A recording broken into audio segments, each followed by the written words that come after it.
आती भूमिका निभाए।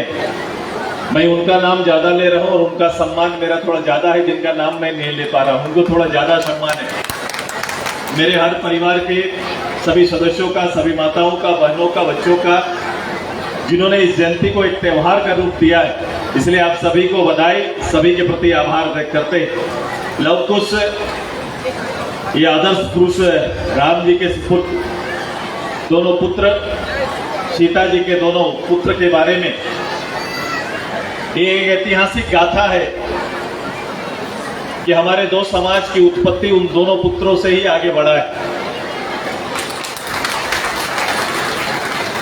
आज उसी परंपरा को, उस परिवार के उस परंपरा को लगातार सामाजिक वाले लोग मनाते आए हैं। इसकी रौनक दूसरे प्रदेश में ज्यादा है बनिस्बत अपने प्रदेश में। बावजूद इसके लोहरदगा ने इस पूरी परंपरा को जिंदा रखा, इसलिए लोहरदगा के मेरे सभी परिवारों को अपनी ओर से बधाई और आभार व्यक्त करते हैं। मेरे पास जरूर आते हैं, ये लगातार वर्षों से हमारा चल रहा है। मैं अगर फ्री रहता, मेरा कोई बड़ा कार्यक्रम बाधा ना हो, तो मैं हर दिन, मेरी इच्छा रहती है कि इस परिवार के साथ लोहरदगा में मैं बैठूं, इनके साथ रहूं और एक दिन पूरा बिताएं। मैं आपके परंपराओं को, चूंकि ये परंपरा समाज को मूल्यांकन का अवसर देती है, लोहरदगा पूरा बैठता है और ये खोजता है कि परिवार के अंदर में, हमारे समाज के अंदर में, किसान प्रधान समाज में जो बेसिक आवश्यकताएं हैं,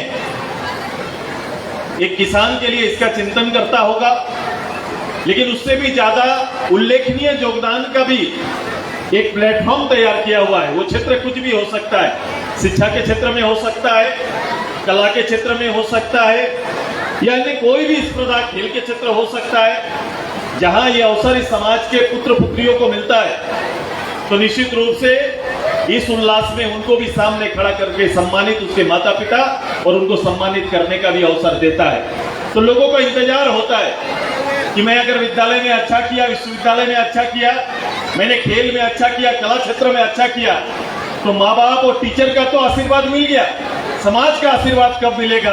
तो वो लव कुश जयंती का इंतजार करता है कि समाज किस दिन हमें आशीर्वाद देगा।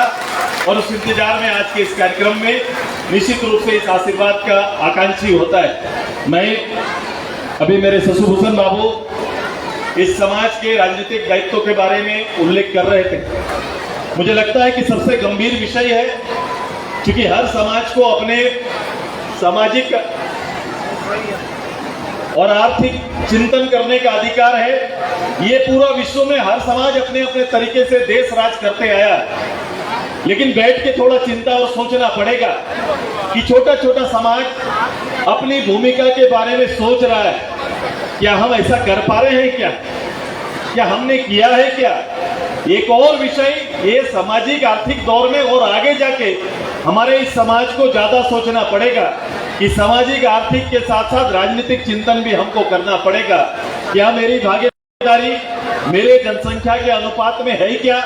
कि राजनीति में जो जवाबदेही हमें होनी चाहिए, एक छोटे स्तर से लेकर बड़े स्तर पर अपने सामाजिक अगुवा लोगों को होना चाहिए, क्या हम वहां विद्यमान है क्या उस दायित्व को हम निभा पा रहे हैं क्या?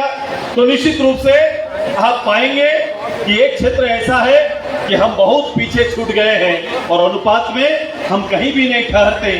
छोटा से छोटा समाज अपनी राजनीतिक क्षमता, ताकत दिखाकर वो कहीं ना कहीं अपना स्थान सुनिश्चित कर लिया, लेकिन एक बहुतायत समाज अभी भी पीछे छूटा हुआ है। आज एक एक परिवार, एक एक बच्चा, एक एक महिला, मेरी घरेलू महिलाओं को कभी कभी ये लगता है कि मेरा काम बड़ा सीमित है, लेकिन मैं आग्रह करता हूं कि सीमित कामों से आगे आपको सोचना पड़ेगा। आपके परिवार, आपका समाज, आपके बच्चे और आपके बच्चों का भविष्य, समाज का भविष्य कहीं ना कहीं आपकी राजनीतिक सक्रियता से, सामाजिक सक्रियता से, शैक्षणिक उच्चता, जो शैक्षणिक वातावरण को हम लोग बदलकर उच्च स्तर पर जब तक नहीं पहुंचा पाएंगे, हमारा ये संघर्ष जारी रहेगा। और मैं अगर ये कहूं कि इसके लिए अगर बहुत समय लेंगे तो बहुत पिछड़ते जाएंगे। सब कुछ आ सकता है, लेकिन एक बीच से राजनेता तैयार करना ये बहुत सहज काम नहीं होता है, ये कठिन काम होता है। उसके लिए कई त्याग देना पड़ता है, कई लोगों को अपना समर्पण दिखाना पड़ता है। अब आइए, ये लोहरदगा से शुरुआत हुआ है। मुझे प्रदेश अध्यक्ष जी ने कहा था कि इसको दूसरे जगह पर भी लेके जाना है भैया। मैंने बोला कि इस राजनीतिक चेतनाओं को छोटे छोटे कस्बों में, गांव में लेके जाइए, और सबसे ज्यादा कहीं राजनीतिक काम करना है तो सबसे पहले समाज के अंदर राजनीतिक चेतना को बड़ा करो, तो निश्चित रूप से बाकी चीजें स्वतः आ जाएंगी, माहौल बदलेगा। लोहरदगा ने इसके कई उदाहरण तैयार किए, लेकिन हमारा काम पूरा नहीं हुआ। हमारे सभी परिवार को एक साथ आना पड़ेगा। अब समय आ गया है। जितना समय हम लोग ने खोया है, उस समय ने हमारा नुकसान किया, किसी और का नहीं, हमारा और आपका नुकसान हुआ है।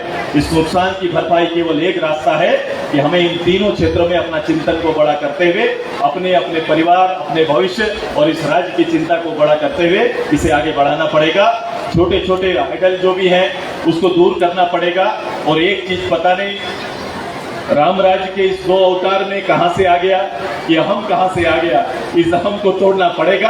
अहम हो तो अपने हुनर का अहम करें, अपने आने वाले या जो हमारे लिए जो शक्तियां पैदा हो रही है उसको तैयार करें और इसको त्याग करें। एक शपथ हर कार्यक्रम से पहले ले लीजिए कि हम इन तीनों क्षेत्र में, आर्थिक, सामाजिक, राजनीतिक तरक्की में अपने अहम को कभी भी आने नहीं देंगे।